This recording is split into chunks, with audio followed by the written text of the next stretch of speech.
The courtroom was suffocatingly silent, the weight of the trial pressing down on every soul present. The defendant, a man in his 30s, sat in the center, his orange convict jumpsuit a sharp contrast to the polished wood of the courtroom. He wasn't the typical picture of guilt. His face was calm, almost too calm, as if he had accepted his fate long before this day.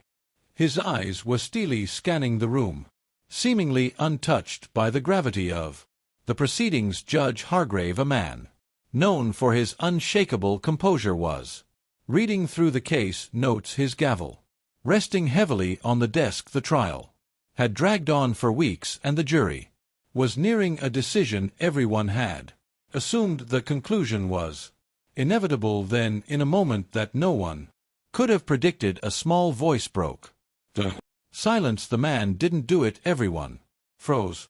All eyes turned to Emma, the 8-year-old girl standing alone at the front of the courtroom. Her finger was pointed directly at the convict, Michael Carter, sitting in the orange jumpsuit. The room seemed to hold its breath. Emma wasn't supposed to be here. Not like this. The trial was about a financial fraud scheme that had ruined families, caused untold suffering. Michael had been accused of being the mastermind behind it all.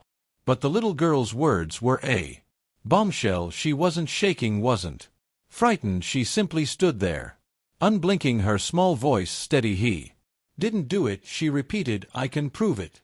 The courtroom erupted into whispers. Lawyers shot frantic glances at each other, unsure of how to handle this. The judge's brow furrowed and his voice rang out, commanding silence. Who do you think did it, child? Just Hargrave asked, his tone more curious than accusatory. Emma's gaze never wavered from the convict. For a moment the room waited. What could she possibly know that they didn't? The investigation had been thorough, evidence had been presented, witnesses had testified, and yet Emma stood there calm as a summer day, her statement clear. What did she mean? How could a child with no experience in criminal law make such a claim? Emma had been living in the shadow of this trial for months. She wasn't just an ordinary child in this courtroom. Her mother had been one of the victims of the fraud scheme Michael Carter was accused of orchestrating. Her family's life had been turned upside down when their savings disappeared, their dreams shattered. Emma's mother, once an accomplished architect, had been left devastated and struggling to rebuild her life. But there was more. Emma knew things she hadn't shared with anyone, the whispers, the hints in her memories that had never fully made sense until now. She didn't know how she knew, but she was certain of one thing: Michael Carter was not the mastermind. She had seen him once in the park weeks before everything went public. It wasn't just a chance encounter. There had been something in his eyes, something that didn't match the accusations. But there was one person who did. The truth, as Emma was starting to understand, it was far more complicated than anyone had imagined. It wasn't supposed to happen like this. Emma wasn't supposed to stand up in court and accuse someone she had been scared, terrified to speak up about the things she had seen, the things she remembered. But standing there with Michael Carter's guilty face staring back at her, she couldn't remain silent anymore. I know what happened, she said, her voice stronger now. The person who took our money, it wasn't him. The judge motioned for the lawyers to pause. Proceed, young lady, he said, his voice calm but firm. There was no mistaking it.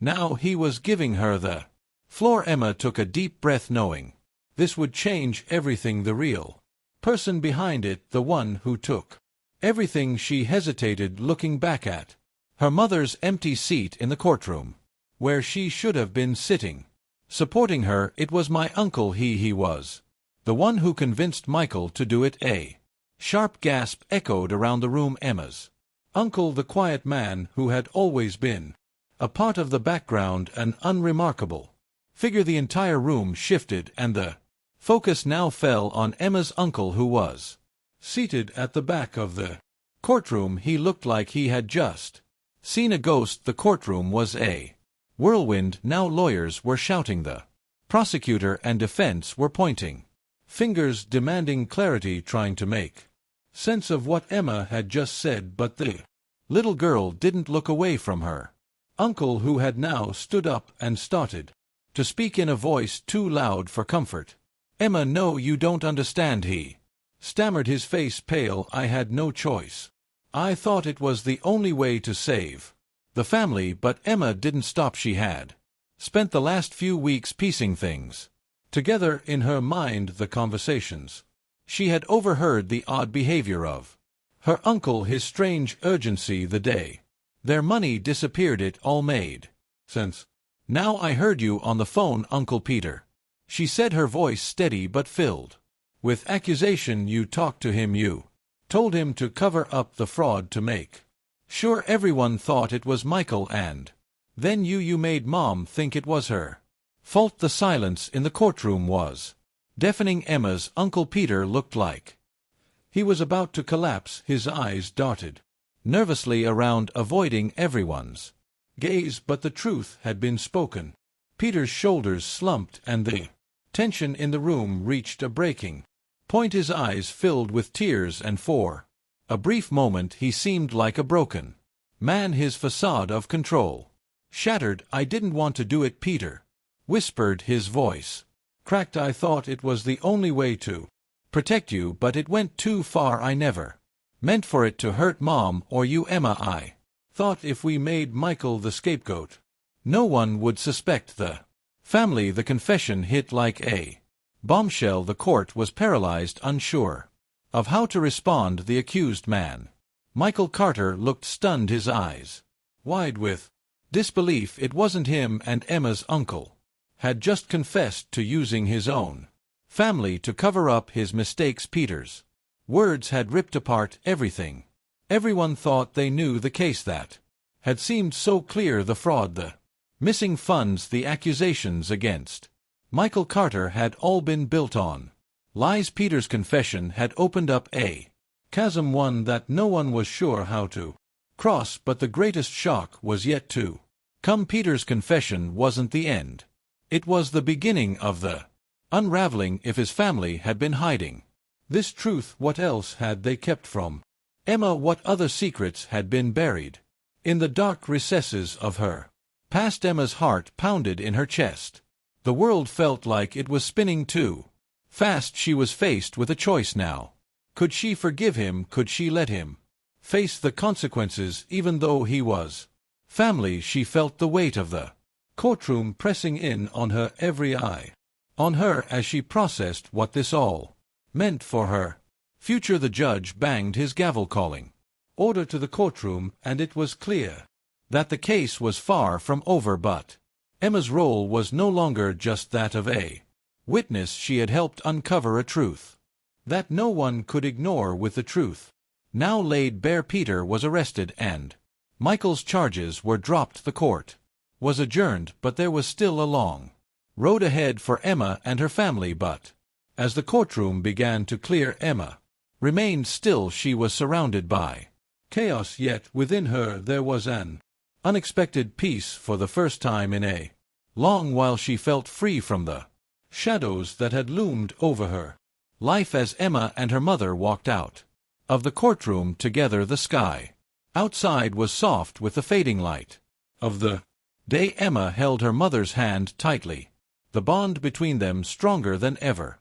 Her mother had always been her anchor, but today it was Emma who had anchored them both. She had spoken the truth when it mattered most, and in doing so she had reclaimed not just her family's future, but her own. "Are you okay?" her mother asked softly. Emma nodded. For the first time she felt a sense of calm that had eluded her for so long. "I think I am," Emma said, looking up at the sky, knowing that the truth had set her free. "What do you think? Could an 8-year-old really uncover the truth in a case like this, or is there more to Emma's story than we realize?" Drop your thoughts in the comments below. Do you think the justice system should have been more receptive to her testimony from the start? We'd Love to hear your opinions and reactions to this shocking courtroom twist. Let's keep the conversation going.